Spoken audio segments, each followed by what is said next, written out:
सो हम लोगों ने बहुत सारे मुहावरे सीखे हुए हैं संगति के प्रभाव पे। कोई मुहावरे नहीं, वो बहुत सारे होता ना, कोई एक सुनाओगी हिंदी वाली टीचर?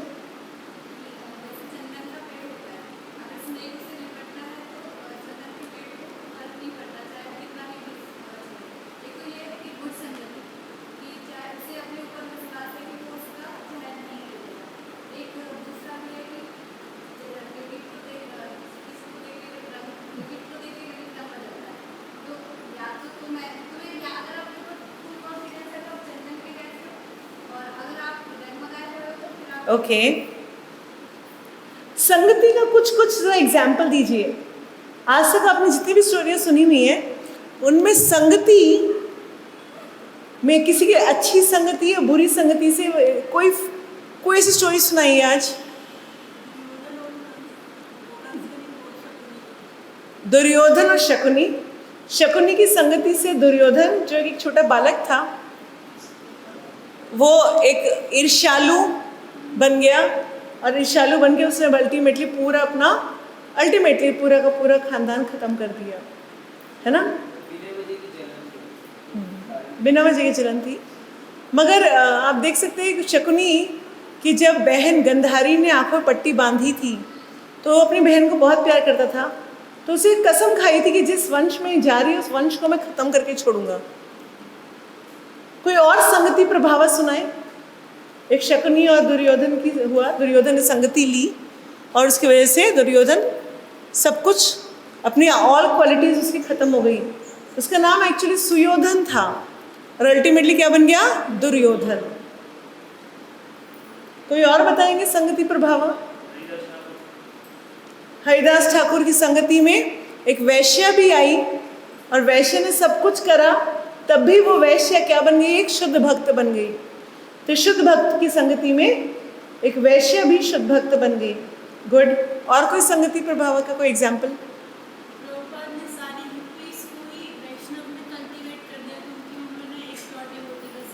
प्रभुपाद ने सभी हिप्पीज को संत बना दिया। क्या बन गए वो? सब कुछ गलत काम छोड़ दिया, सब कुछ अपने आप को प्योर बन गए। तो वो कैसे हुआ? एक प्योर डिवोटी के संग से। कोई और प्रसंग, पुरानी कहानी सुनाए। अजामिल ने संग किया। अजामिल ने सिर्फ एक सेकंड भर के लिए किसी वैश्य को किसी और के साथ संग करते देखा, तो उसकी इच्छाएं इतनी ज़्यादा बढ़ गई कि अल्टीमेटली वो भी गिर गया। और कुछ?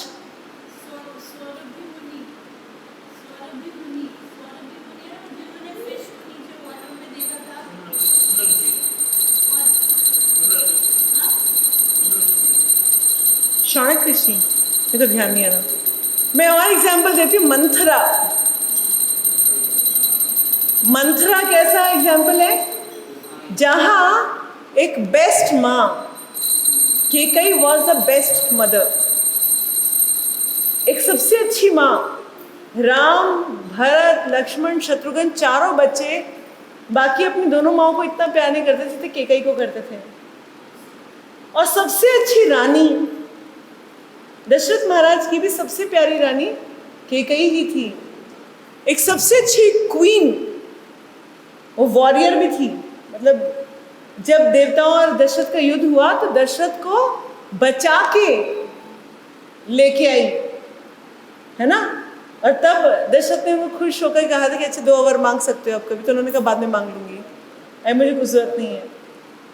तो कहने का अर्थ हुआ वो बेस्ट क्वीन, वो बेस्ट मदर, वो बेस्ट वॉरियर, है ना?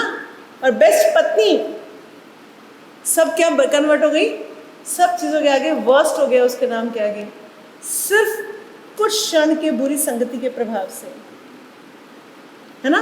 और कोई सुनाएंगे? संगति के प्रभाव से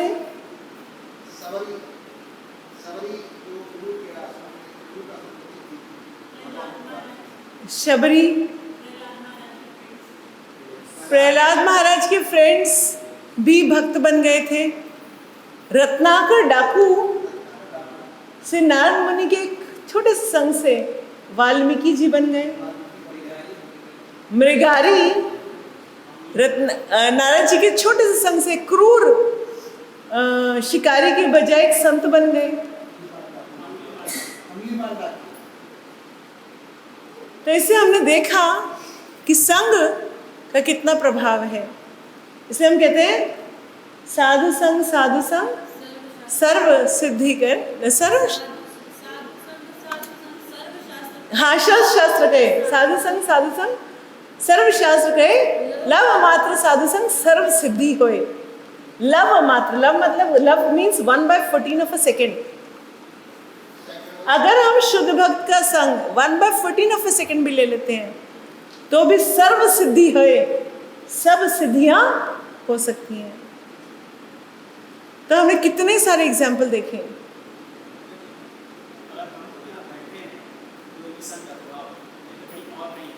हाँ, हम यहाँ पे सब संग में बैठे हैं। आज हम एक सत्संग में बैठे हैं, वो भी किसी ने किसी संग दिया होगा तभी हम इधर आए हैं, नहीं तो हम तो कुछ और ही सोचते थे, लाइफ का मतलब ही कुछ और है। तो किसी ने संग दिया तो आज हम इतने नॉलेज पे तो आ गए कि हम शांति से बैठे हैं, समझने का प्रयास कर रहे हैं कि लाइफ क्या है, भगवान कौन है, मैं कौन हूँ, कर्मों का प्रभाव क्या होता है, ये सब चीज़ें सीखने की कोशिश कर रहे हैं। तो आज हम शुरू कर रहे हैं पेज नंबर 51।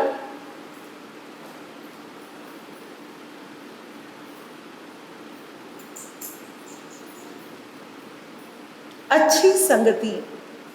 यदि कोई अच्छी संगति करता है तो वह सतोगुणी हो सकता है, और यदि कुसंगति करता है तो तमोगुणी बन सकता है। अगर हम संतों की संगति में रहते हैं तो चाहे हम कैसे भी हों, जैसे मृगारी का एग्जाम्पल था, वो क्या बन गए, संत बन गए, सतोगुणी बन गए। और एक अच्छा खासा इंसान भी अगर शराबियों का संग करना शुरू कर देगा तो क्या बन जाएगा, अल्टीमेटली वो शराबी बन जाएगा। लेकिन कुछ भी अपरिवर्तनीय नहीं है।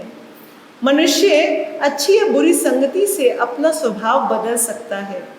अतः अच्छे तथा बुरे के भेद कर सकने के लिए बुद्धिमान होना आवश्यक है। तो बोल रहे प्रभुपाद, आपको बुरा संग भी मिलेगा और आपको अच्छा संग भी मिलेगा। जैसे अभी रजनी माता जी ने क्या बताया कि चंदन के पेड़ के ऊपर सांप लिपटता है मगर चंदन जहरीला नहीं हो जाता। चंदन जहरीला नहीं होता इसका, क्योंकि वो संग देख के लेता है कि ये संग लेने लायक है कि नहीं है। तो हमारे को इतना बुद्धिमान होना चाहिए कि जिसका हम संग ले रहे हैं वो सामने वाला हमारे लिए क्या कर रहा है। क्या वो सिर्फ बुराइयां सुना रहा है दूसरों की, नियमों को लेके उल्लंघन करने के लिए कह रहा है, छोड़ना इतना भी क्या आफत है। अगर ऐसा है तो हमें उसको संग छोड़ देना चाहिए। अगर हमारे को उस संग में जाकर भक्ति बढ़ रही है, हमारे को समझ में आ रही है चीज़ें, तो हमें क्या करना चाहिए, उसका और संग लेना चाहिए। तो हमें इतना बुद्धिमान होना होगा। क्या लिखा है कि अच्छे या बुरे का भेद कर सकने के लिए बुद्धिमान होना आवश्यक है। आप बोले भाई जो मिलता है मैं तो उसका संग लेना, मेरी उससे फ्रेंडशिप है, उसको कैसे तोड़ दूँ। तो मेरे सामने कई बार एग्जाम्पल आते हैं। ऐसे हमारे साथ भी कई बार हुआ, हमारे ग्रुप में पहले ऐसा हुआ कि एक बहुत अच्छे डिवोटी थे, बहुत अच्छे से भक्ति कर रहे थे, मगर क्या हुआ कि उन्होंने ग्रुप में ही कुछ एक दो लोग होते हैं ना जो भक्ति को बहुत सीरियसली नहीं लेते हैं। अरे ठीक है चलता है, थोड़ा तो मौज मस्ती करना चाहिए, अरे थोड़ा तो उनको भी उन्होंने क्या किया, अपने संग में ले लिया। वो भी धीरे धीरे चलो भाई ठीक है, फ्रेंड्स हैं करके उनके साथ 2-4 बार घूमने फिरना शुरू हो गए, और आज वो अच्छे से भक्ति नहीं कर रहे हैं। कभी कर रहे हैं, कभी छोड़ देते हैं, कभी कुछ है। There are very serious. देखिए वो उनका लेवल बहुत अच्छा लेवल हो गया था, एक प्रीचर लेवल पे आ रहे थे, बट तब भी कहीं ना कहीं भक्ति में पतन आया। तो जैसे हम मौज मस्ती मारने वालों की संगति करेंगे तो हमारे अंदर भी वही इच्छाएं आएंगी, हम भी मौज मस्ती मारते हैं, ऐसे कोई आफत थोड़ी ना है। मगर अगर हम प्योर डिवोटीज से संग करेंगे तो क्या होगा, हम धीरे धीरे हमारे अंदर भी वही इच्छाएं आएंगी कि हम भी ये सब बुरी चीज़ों को छोड़कर अच्छी चीज़ों के अंदर आगे और सीरियस हुए। तो इसलिए अच्छे का संग करना है कि बुरे का संग करना है, वो तो हमारी बुद्धिमान, हमें उतना तो होना पड़ेगा। आप बोलो मैं क्या करूँ, वो मेरा फ्रेंड है। तो फ्रेंड, मैं हमेशा एक बार बच्चों को पढ़ाते समय एक बात बोलती थी कि डिफाइन अ फ्रेंड। मेरा एक चैप्टर की हेडिंग थी ये, डिफाइन अ फ्रेंड। अकाउंट्स में एक चैप्टर के अंदर कुछ स्टोरी बना के समझाती थी, तो बच्चे अलग अलग कहानियाँ सुनाते थे।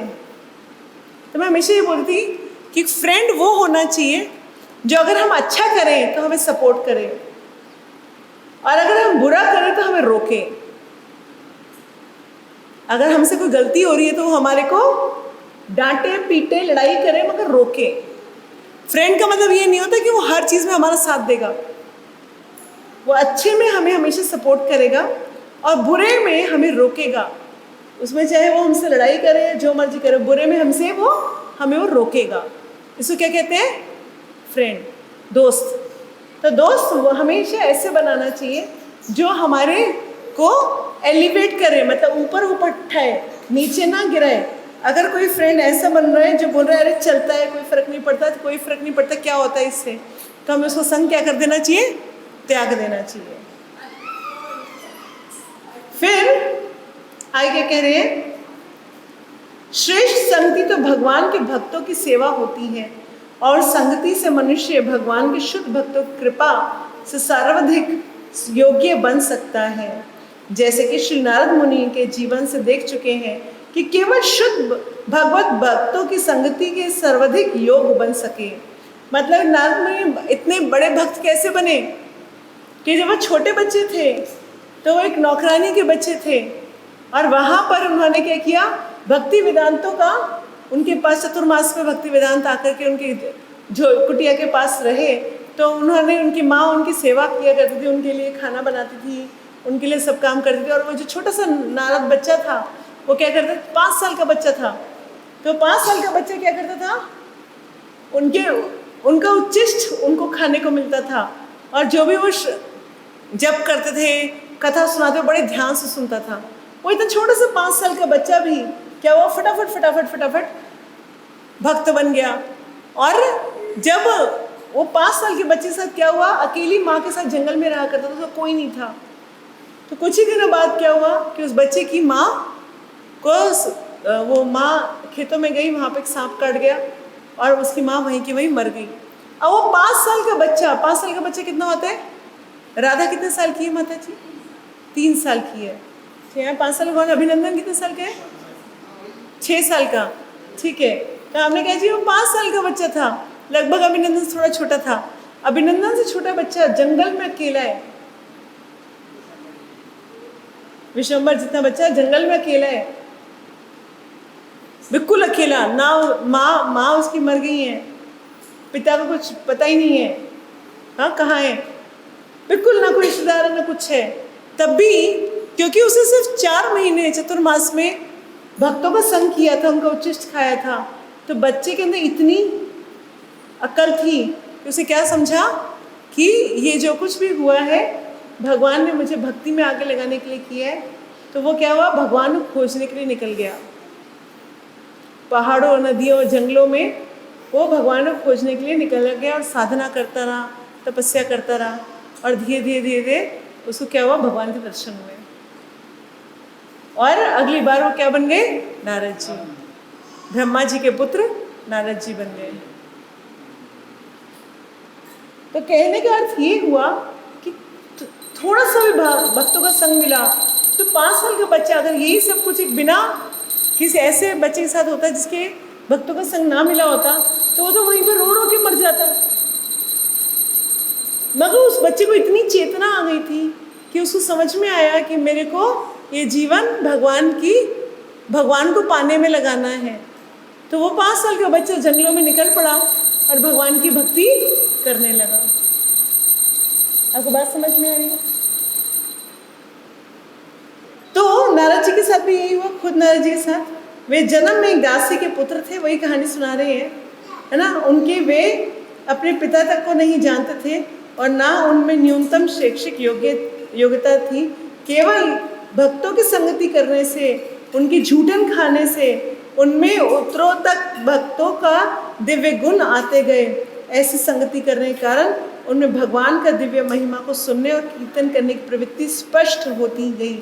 और चूंकि भगवान की महिमा भगवान से अभिन्न है, अतः शब्दोद्धारण कीर्तन के कारण उन्हें भगवान के प्रत्यक्ष संगति प्राप्त हो सकी। बुरी संगति, अजामिल, वही आप लोगों ने जो एग्जाम्पल दिए वही सब यहाँ है। अजामिल का जीवन है जो एक ब्राह्मण का पुत्र था और जिसे ब्राह्मण के कर्तव्य के पालन की समूची शिक्षा दी गई थी, किंतु इतने पर भी वे वेश्या के कुसंग के कारण उसे चंडाल अर्थात सबसे अधम पद प्रदान किया गया। अतः मुक्ति द्वार खोलने के लिए भागवत धाम सदैव महत् संगति की शिक्षा देते हैं। ऐसे लोग की संगति करना जो इस भौतिक संसार पर अधिकार जताना चाहते हैं का अर्थ नरक की और घोर अंधकारपूर्ण भाग में प्रवेश करना है। ये लाइन को जरा दोबारा पढ़ेंगे।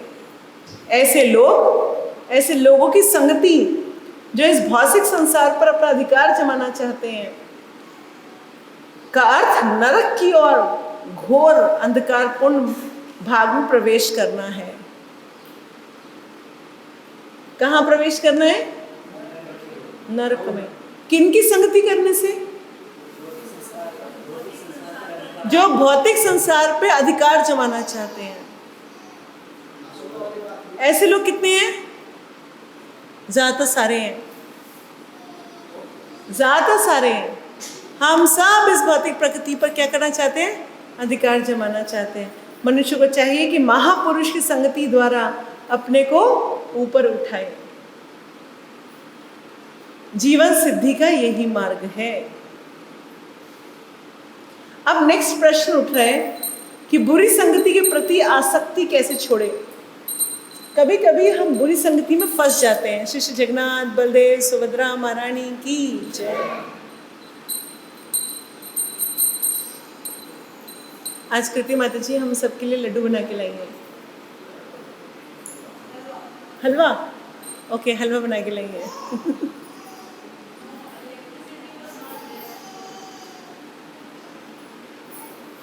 ओके, अब बुरी संगति का प्रति आसक्ति कैसे छोड़े। कभी कभी ऐसा होता है कि हम बुरी संगति में हैं, हमें पता है कि सामने वाला बंदा हमें पल्यूट कर रहा है, क्योंकि जब भी हम उसकी संगति में बैठते हैं हमारा दिमाग खराब होने लगता है। हमारा मन करता है भक्ति छोड़ दें, क्या है ना, कहीं ना कहीं हम पल्यूट होने लगते हैं। अब मगर कई बार होता है कि अरे मेरा दोस्त है, कैसे छोड़ दूँ। वो उल्टा सीधा बोल रहा है और उसको हम समझाने की कोशिश भी कर रहे हैं कि देख तू गलत बोल रहा है, ये ऐसा नहीं सोचना चाहिए, मगर दोस्त है, इसे छोड़ा भी नहीं जा रहा और पता है कि उसके उल्टे सीधे बातें बोलने से मेरा भी दिमाग खराब होता है।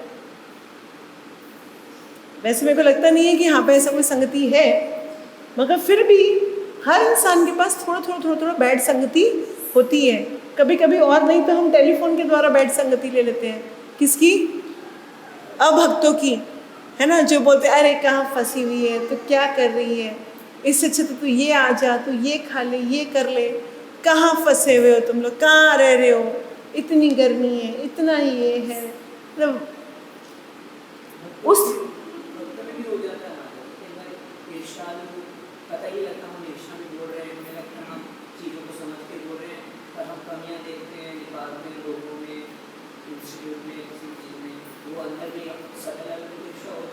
सर्टेन लेवल पर इच्छा होती है। भक्तों में भी होता है। तो हम इस बुरी संगति को कैसे छोड़ें?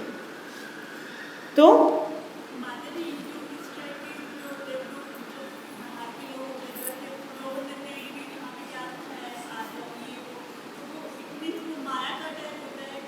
माया का टेक्निक कुछ संगति है। जल्दी जल्दी फोन को बंद कर दो और ऐसे लोगों पर दया करो और संगति दो, लो नहीं। क्या करना है? ऐसे लोगों को संगति देना है, लेना नहीं है।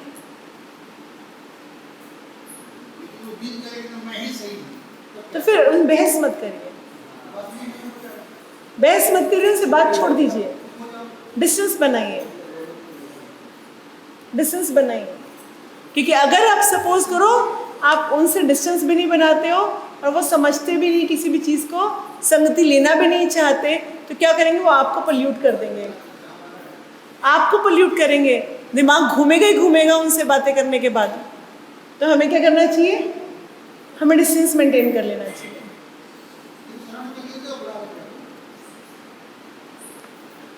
तो अभी हम एक श्लोक पढ़ रहे हैं, देवहूति नंदन भगवान कपिल का शिक्षामृत श्लोक 20। प्रसंगमजर पाश्मात्मनः कव्यो विदु सएव साधुषु कृतो मोक्ष द्वारमपावृतम्। सभी विद्वान यह जानते हैं कि प्राकृत वस्तुओं के आसक्ति आत्मा के लिए अत्यंत सुदृढ़ बंधन है, परंतु वही आसक्ति जब साधुओं के प्रति हो जाती है तब मोक्ष का द्वार खोल देती है। तो हमें अटैचमेंट हम सबको बर्बाद करने के लिए होती है, मगर वही अटैचमेंट अगर हमें डिवोटीज के साथ हो जाए तो वो हमारा मोक्ष का द्वार खोल देती है। तो कभी कभी कुछ लोग सोचते हैं कि एक दिन एक प्रश्न आया था कि इस पे गुरु महाराज का भी जवाब आया था कि गुरु महाराज हमारे को अपने गुरु से बड़ी अटैचमेंट है ना, शिक्षा गुरु दीक्षा गुरु से बड़ी अटैचमेंट है, तो फिर क्या वो ठीक है कि गलत है? तो वो यहाँ पे श्लोक में क्या आया, वो हमारे मोक्ष के द्वार खोल देती है। तात्पर्य यहाँ पर स्पष्ट कहा गया है कि एक वस्तु के प्रति आसक्ति बंधन का कारण बनती है और वही आसक्ति अन्य वस्तु के होने पर मोक्ष के द्वार खोल देती है। आसक्ति तो नष्ट नहीं किया जा सकता, आसक्ति तो किसी न किसी से होगी ही होगी, अच्छी से नहीं होगी तो बुरी से होगी। तो हमें क्या करना है, बुरी से हटा के अच्छे पे करना है, इसको परिवर्तित मात्र करना है। क्या बोल रहे प्रभुपाद, इसको सिर्फ चेंज करना है, नेगेटिव से पॉजिटिव लोगों की तरफ चेंज करना है। आसक्ति तो हमें रहनी ही है। प्राकृत वस्तुओं की आसक्ति माया भावना और कृष्ण या कृष्ण भक्तों के प्रति आसक्ति कृष्ण भावनामृत कहलाती है। बोले अगर आपको वस्तुओं के प्रति क्या है, अटैचमेंट है, कभी कभी आपने देखा होगा, मैं एक एग्जांपल देके समझा रही हूँ। हम कभी कभी घरों में कहीं से किसी घर में जाते हैं तो उनके घर में एक बहुत पुरानी साइकिल बाहर खड़ी हुई होती है, तो बोलते अरे मेरी टिंकू की साइकिल है, मेरी टिंकू की साइकिल है। और टिंकू कितनी क्लास में पहुंच गया, वो तो कॉलेज में है। वो इतनी छोटी वाली साइकिल उन्होंने अभी भी संभाल के रखी हुई है। क्यों? आसक्ति।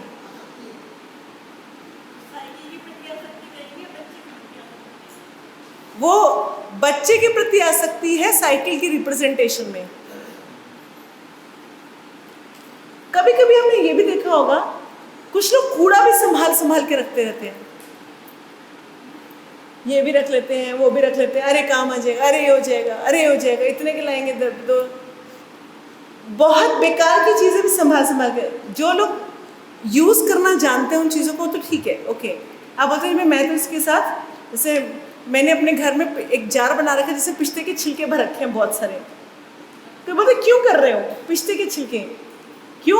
क्योंकि मैं क्या करती हूँ, उसको सब अपने बच्चे गुरुकुल के बच्चों को, वहाँ पे जो संडे गुरुकुल है उसके बच्चों को उसे पेंटिंग्स बनवा देती हूँ बहुत सारी, नहीं तो वो क्या हुआ, वो तो हम यूज़ करने जा रहे हैं।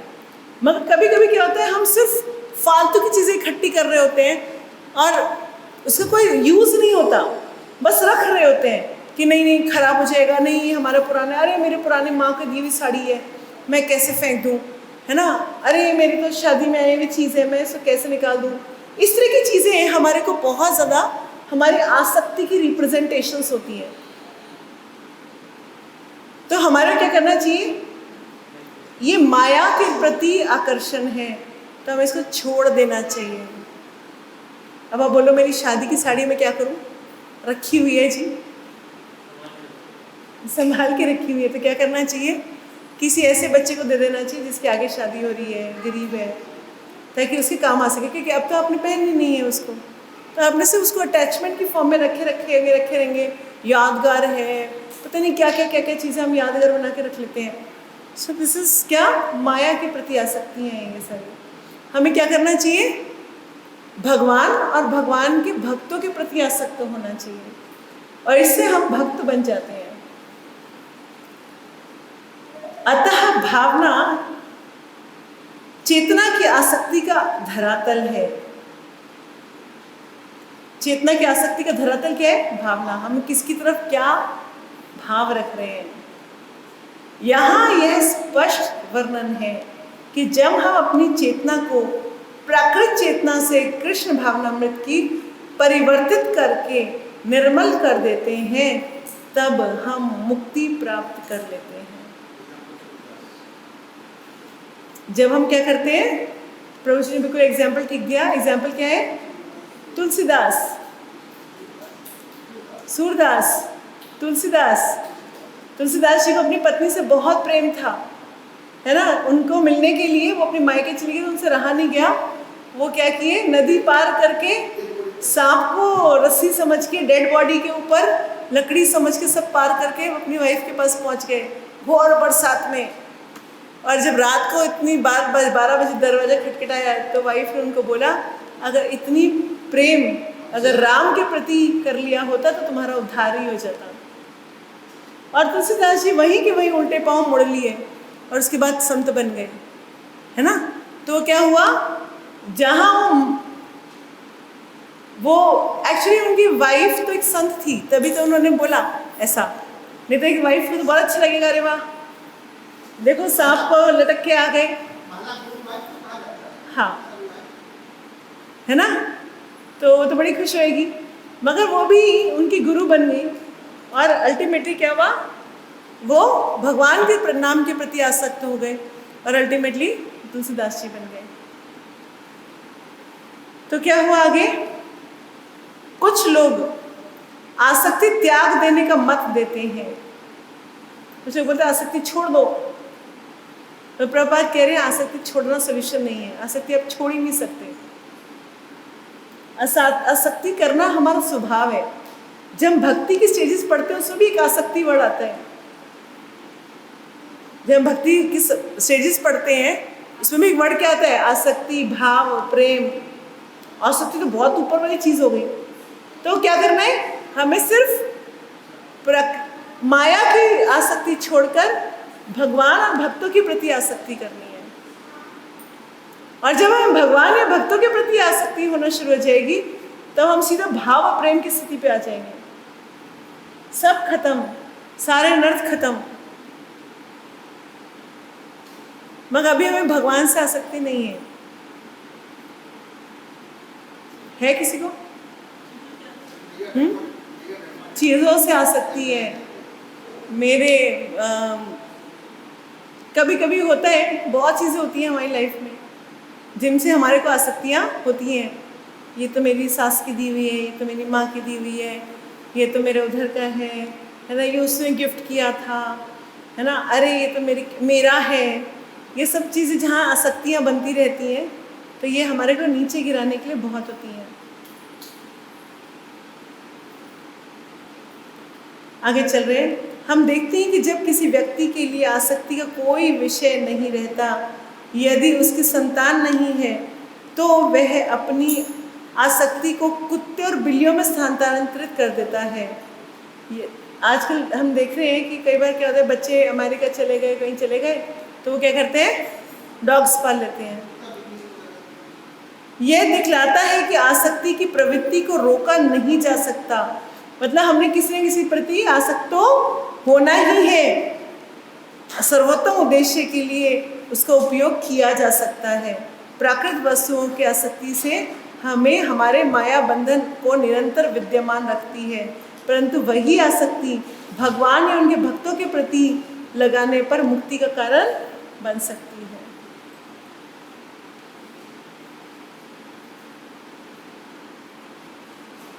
अब कोई अपनी अपनी एक आसक्ति बताए, थोड़ा सेल्फ रिविलेशन। मैं यहाँ से इसको बंद कर देती हूँ।